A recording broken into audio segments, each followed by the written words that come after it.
आजोबा मी तुम्हाला रस्ता ओलांडायला मदत करतो, हे शिक्षण कुठलं आहे? काय आहे नेमकं शिक्षण? विचार करा. आपल्या पोटासाठी भाकरी बाजूला ठेवून आपल्या वडिलांना औषधासाठी काहीतरी आपले पैसे खर्च करावेत असं वाटणारा घरातला भावडा मुलगा आहे, हे कुठलं शिक्षण आहे? पंढरपूरचा किंवा दूर गावचा एखादा वारकरी जय हरी विठ्ठल करत जेव्हा शेकडो किलोमीटर चालत चालत जातो, आषाढाचा पाऊस पडत असतो, मनाचं ढेकूळ फुटत असतं, तुळशीचा गंध असा आतमध्ये येऊन देहावर आणि अंतरात्म्यावर तुळशीपत्र ठेवून ईश्वरचरणी झालेला एखादा शेतकरी असतो आणि तो तिकडे जातो.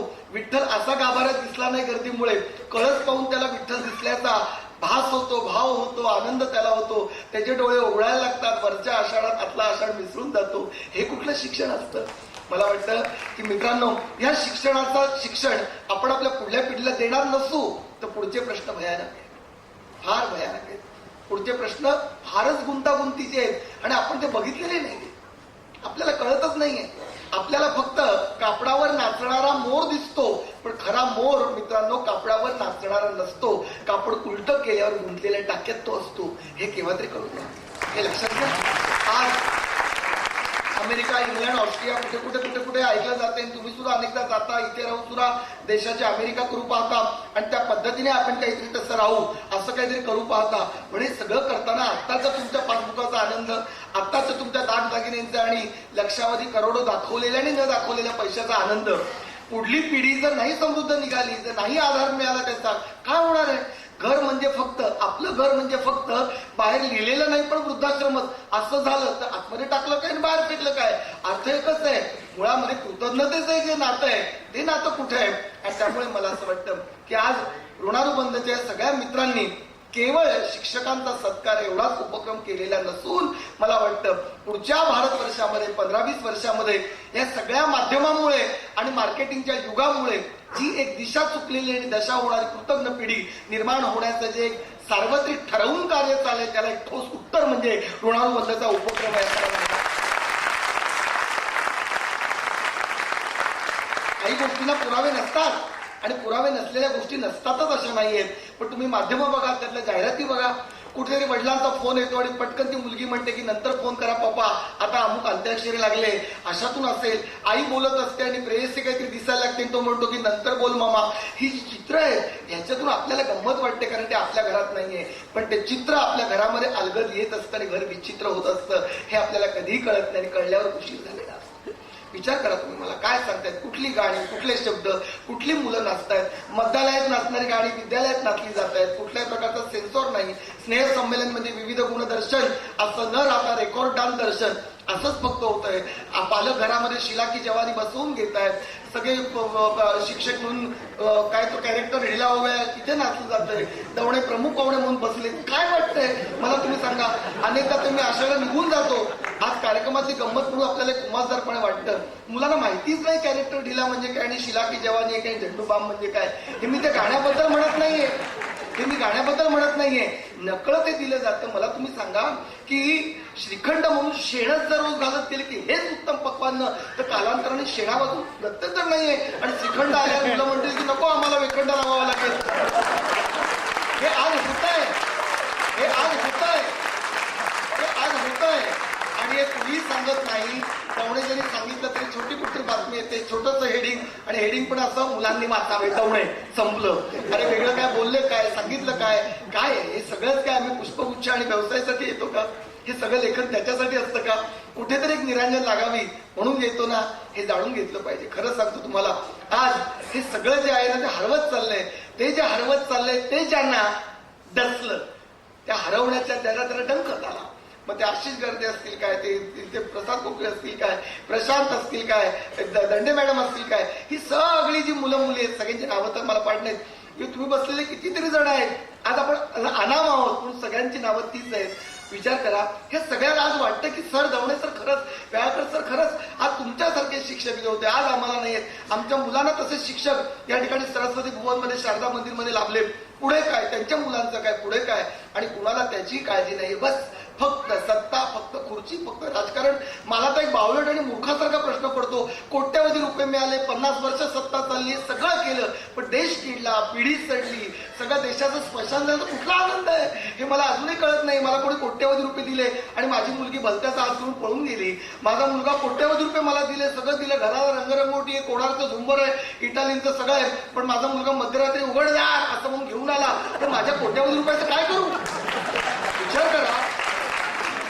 मी आमदार खासदारांकडे, या पत्रकारांकडे, या माध्यमांकडे, या शिक्षकांकडे आणि लेखक म्हणून मी माझ्याकडे एक पालक पिढी म्हणून पाहतो. गैरसमज करू नका, मी रागावून बोलत नाहीये, मी आतून सांगतोय आपण पालक आहोत रे, आपण पालक आहोत. विचार करा, 60, 65, 70 वर्ष लोकशाहीला झाली, सारख्या बातम्या वेगळ्या, सारखे घोटाळे वेगळे, त्यांचे आदर्श वेगळे, त्याच्या बातम्या.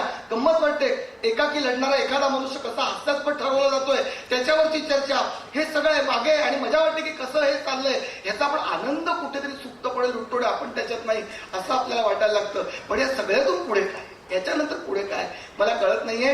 घराला आपल्या आग लागल्यावर सुद्धा बरं झालं डिसेंबरमध्ये लागली, शेकोटी आपण करूया असं मागण्या इतके आपण जर बधीर झालेले असतो तर कुठल्याही कार्यक्रमाला काय अर्थ नाही. थोडे जागे होऊया रे, थोडे जागे होऊया. मी काही नेता नाही, अभिनेता नाही, एक छोटा लेखक, एक छोटा कवी आहे, एक भारतीय नागरिक आहे. मला सारखं वाटतं की जरा जागे होऊया. हे आकाशस्थ जे कुठे क्रांतिकारक आहे त्यांची नावं तुम्ही कुठेही घ्या, नाही तर 4 नावं घेतली तर लगेच तुम्ही यातले संघाचे किती, हिंदुत्ववादी किती आणि काँग्रेसची किती म्हणून मोजायला लागतात. मला कळतच नाही हो. आकाशाचा नकाशा घेण्यापेक्षा सुद्धा आपण नकाशा आकाशावर लादून कमी झालो, विराट व्हायच्यावर क्षुद्र झालो.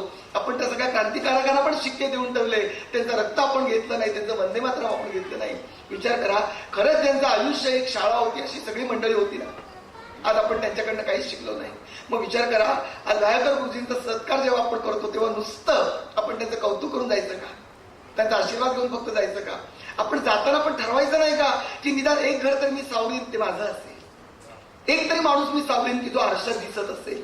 बघूया ना, आपण छान राहूया आणि काही कमतरता नसते. खरंच हा प्रतिक्रिया दिली, हा अर्थ खरंच सांगतो मित्रांनो. लक्षात घ्या की वाहणाऱ्या गंगेमध्ये दिवे आपण सोडून देतो पात्रामध्ये. सर, सगळेच काही दिवे काही पैल तीरावर जातात असं नाही, पण जो एक कुठला तरी दिवा पैल तीरावर जाणार असतो ना, त्यासाठी 999 दिवे सोडायचे असतात. आणि ते काम कुणाबंदची ही सगळी मंडळी ही करतायत असं मला वाटतं. हे सगळं ऐकताना, बोलताना, तिकडे बसून आस्वादताना एक डाळकर सर नावाचं एक चरित्र, एक जीवन असं उघड्या पटावर सगळं मांडलेलं बघताना माझ्या लक्षात आलं. त्यांच्या स्वरात मी पाहतोय, त्यांचे सगळे सहकारी मित्र आहेत त्यांच्यामध्ये मी पाहतोय, ही सगळी माणसं आपोआप प्रयोग करणारी माणसं. प्रयोगात पण एक योग आहे, त्या योगात एक सुयोग आहे. सुयोग आयुष्यामध्ये येणं, या सगळ्या गोष्टी आपल्या बाबतीत घडल्या. हा प्रयोग कुठला? इतक्या वेगवेगळ्या प्रकारचे त्यांनी प्रयोग केले. याचं कारण जो अध्यापनाचा विषय होता तो केवळ त्यांनी अध्यापनाचा न मानता त्यांनी तो जगण्याचा केला, तो श्वास केला. माझा भाषा विषय असेल तर तुम्ही जगण्याचा केला पाहिजे. तुमच्या या ठिकाणी बँकिंग असेल, कोणाचं विज्ञान असेल, कोणाचा इतिहास असेल, भूगोल असेल, पोटाचा शिकवण्याचा विषय कुठलाही असतो, पण आपण तो श्वास केला का? इतिहासाच्या शिक्षकाला आतून केव्हा तरी आपण हा इतिहास असा रंगवून सांगावा की इतिहासातली एखादी लढाई सांगताना भविष्यात ते प्रश्न निर्माण होऊ नये अशा वर्तमानात आपण आहोत आणि ते उकलावं असं वाटतंय का? कुठेतरी त्याचा संबंध वर्तमानाशी जोडायचा असतो आणि तो सरांनी केला. आणि म्हणूनच जेव्हा तुमच्या बोलण्यात आलं, एका विद्यार्थीचं मनोगत जेव्हा आपण ऐकलं की अरे, मी जेव्हा परदेशी गेले तेव्हा माझ्या घरी माझ्या त्या 2 मुलींना शिकवायला ते आले. मला असं वाटतं की हरवलेले जे चितळे मास्तर जे मुलांचे आहेत ते म्हणाले की ती झिजलेली चप्पल तेवढी पण माझी नाहीये, पण मी तुम्हाला सांगू का, चितळे मास्तरांनी झिजलेली चप्पल जिथे ती सोडली ना, ती चप्पल तुम्ही तुमच्या पायात घातली आणि आयुष्याची बरबाद केली. आणि त्यामुळे आज या सगळ्या सभागृहात आणि सगळ्यांच्या मनोमंचावर सर तुम्ही सगळ्यात ऐश्वर्यशाली आहात, सगळ्यात तुम्ही समृद्ध आहात. तुमचे भरलेले डोळे हे पासबुकात मावणार नाहीत आणि खरंच कळणार नाही. किती समाजाचे सर झाले. त्यांची मुलगी इतकी आकृती बोलली आणि मला खूप ते आवडले. ती म्हणाली, खरं म्हणजे आमच्यापेक्षा ना आमचे बाबा आहेत ते विद्यार्थ्यांना जास्त लावले. ती लाडी गोड तक्रार होती, पण सर असं होतं बरं का, शिक्षकांच्या मुलांचं असं नेहमीच होतं आणि खरंच असं होतं. माझी बहीण तर अनेकदा म्हणते की मी या भावाची बहीण झाले त्याच्यापेक्षा मी त्याची विद्यार्थिनी झाले असते तर मला अजून काहीतरी ऐकता आलं असतं. हे दुःख असतं, कारण आम्ही सगळेजण बाहेर भटकता आत सुद्धा आपलं कोणतरी आत वाट पाहतंय हे राहून जातं. पण या सगळ्यांतून आपण लक्षात घेतलं पाहिजे की सरांनी त्याग कुठला केला. आज विचार करा, व्याळकर बहिणींची मुलाखत घ्यायला गेल्यानंतर काहीतरी विरुद्ध बोलतील असं वाटलं, गमतीने पण काहीतरी सांगतील, पण ते सर समोर असल्यामुळे सांगू शकले नाही. पण तिने सुद्धा त्या स्त्रीनं, त्या एका वादळ झेलणाऱ्या स्त्रीनं सुद्धा खरंच काही काही सोचलेलं असेल. खरंच आहे, सारखे विद्यार्थी येणं, घरात यायचे पैसे, आज पगार बऱ्यापैकी झालेच असं आपण म्हणतो, तेव्हा काय पगार होते, काय घरं होती, काय होतं नेमकं. आणि आमच्या भरण्या तर पारदर्शक असायच्या, 15 तारखेलाच कळायचं की 30 तारीख आले, ते त्या भरणीमध्ये बसून कळायचं. आणि अशा त्या माऊलींनी खरंच काय केलं असेल, किती जणांना चहा दिला असेल नसेल, स्वतः गुळाचा घेऊन त्यांना साखरेचा दिला असेल, हे सगळं सोसणं असतं. कदाचित त्यांच्यात भांडाभांड पण झाली असेल, सगळं खरं आहे हो, पण रात्री दिवसा केव्हाही गणित विचारायला येतात, हे सगळं गणित ठीक आहे हो, पण तरी सुद्धा हे काय आहे सारखं, तिकडे गणित आणि इकडे अगणित, काय करू असं कदाचित त्या बोलले असतील, भांडले असतील. पण हे भांडण सुद्धा सगळ्यांच्या नशिबात येत नाही, कारण रात्रीचं हे भांडण कोणाच्या तरी उन्हाच्या दुपारी चांदणं सांडत असतं, हे कधीतरी कोणाचं कळत. त्यामुळे तुमचा संसार सुद्धा त्याचा सुखदुःखाचा आनंद झाला हे आम्हाला कळलं. रसिको हो, खरंच आहे, असं आयुष्याची गुरुकुल करणारी मंडळी जशी अशी आली माझ्या भेटीत, तसं मला वाटतं की आयुष्याच्या वाटेवर अनेक शिक्षक मला असे भेटले की जे कदाचित तुमचे प्रत्यक्ष नसतील, माझे नसतील, पण मला कमाल वाटते. आज या ठिकाणी समारोपाकडे हलकेच वळताना मला मुद्दामून सांगावंच वाटतं. नव्या मुंबईत मला एक मुख्याध्यापिका अशा भेटल्या, मी मुद्दामून सांगतोय, आज इथे जे शिक्षक आहेत, पालक आहेत, त्यांना कळेल की आजही असे काही शिक्षक आहेत. आणि मला व्याळकर गुरुजींना सांगायचं आहे की सर, सगळं संपलेलं नाही. कुठेतरी कुसुमाग्रजांनी किंवा रवींद्रनाथ टागोरांनी म्हटल्याप्रमाणे ती ठिणगी उरले बरं की जिथं नातं सूर्याशी आहे. आणि म्हणून तर बोलण्यात मजा आहे ना, सगळे दिवे अजून मंदावलेले नाहीयेत, काहीतरी उजळणार आहे, म्हणून तर आम्ही लिहितो, म्हणून तर तुम्ही ऐकतात, म्हणून तर तुम्ही वाचतात, म्हणून तर तुम्ही श्रद्धेने येतात. म्हणूनच सत्काराची शाल दिली जाते, वेळू दिले जातात की ज्याच्यातून शीळ येतं, अजूनही टाळ्यांचा गुच्छ आपल्याला दिला जातो, याचं कारण अजूनही जग सश्रद्धा आहे, सगळं संपलेलं नाही. असं काही शिक्षक मला मिळाले.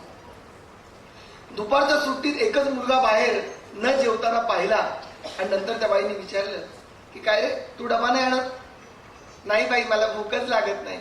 पण त्या बाई सरांच्या हृदयाच्या असतील, आतमध्ये त्या गेल्या. बघा, आपलं पुस्तक बाजूला करून पुस्तकाच्या पलीकडचं जीवन खरा शिक्षक बघू शकतो. कारण माझं एक शिक्षक म्हणून मत आहे, आम्ही सगळे शिक्षक, नाव काही असो, गाव काही असो, विषय कुठलाही असो, वर म्हणतो हिरवे हिरवे गारगाडीचे, हरित तृणांच्या मखमालीचे, पण त्यावर हरित तृणांच्या मखमालीच्या खाली जे निखारे दडलेले असतात ना, ते शिक्षकांनी बघणे त्याचं काम आहे. हे BEd DEd ला शिकवतात की मला माहिती नाहीये, परंतु मला वाटतं एक ममत्व पाहिजे, एक जिव्हाळा पाहिजे, जो सरांनी तुम्हाला दिला. इतक्या तुमने पुकारावर हम चले आहे अशा ऋणानुबंधाने साथ घातल्यावर तुम्ही सगळेजण जे इथे आलात, कुठला धागा आहे? प्रेम आहे, जिव्हाळा आहे, आणि नव्या पिढीची ती गरज आहे. तो छोटा मुलगा मला भूक नाही म्हणतो आणि सगळ्यांना भूक लागते त्या वयाच्या 8वी 9वीतला मुलगा असेल. तो वर्गात नसताना बाईंनी 4 मुलांना बोलावलं ऑफिसमध्ये की तो का नाही डबा आणणार. आणि मग एका मुलीने सांगितलं की आम्ही त्याला आग्रह करतो, पण त्याच्या घरामध्ये ना होतच नाही स्वयंपाक दुपारच्या वेळेला. आणि मग घराची स्थिती कळली की वडील कसे व्यसनी आहेत, आईकडून पैसे कसे घेतात, मग केव्हा तरी डबा कसा होतो. सगळं काही त्या बाई बदलू नाही शकत, मग काय करू शकतात. त्यांनी तो नसताना उरलेल्या वर्गात सांगितलं की आपण ना 4-4, 5-5 मुलांची एक तुकडी करू, म्हणजे एक गट करू, आणि मग प्रत्येकाने रोज फक्त एक चतकोर चपाती याच्यासाठी आणायची आणि थोडी भाजी. आणि मग आपोआपच जर 60 मुलं असतील तर एखाद्याचा नंबर 15 दिवसांनी येईल. पण तुम्ही असे सगळेजण आणत चला, मग पुन्हा पहिला. चतकोर चपाती कुणालाही महाग नव्हती.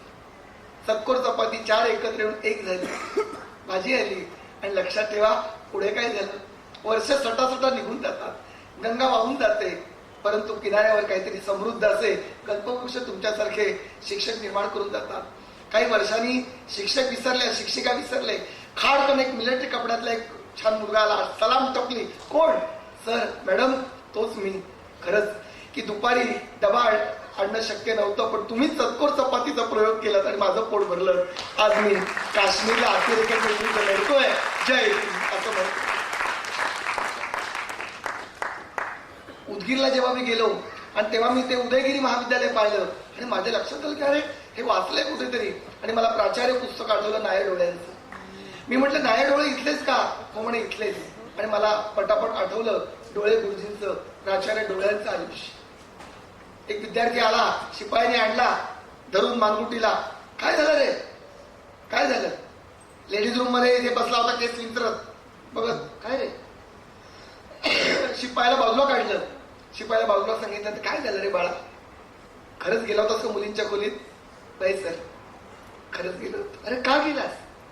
सर गेलो होतो पण मुली नव्हत्या वर्गात, मुली नव्हत्या त्या खोलीत. अरे मग अजूनच आश्चर्य आहे. मग वर्गात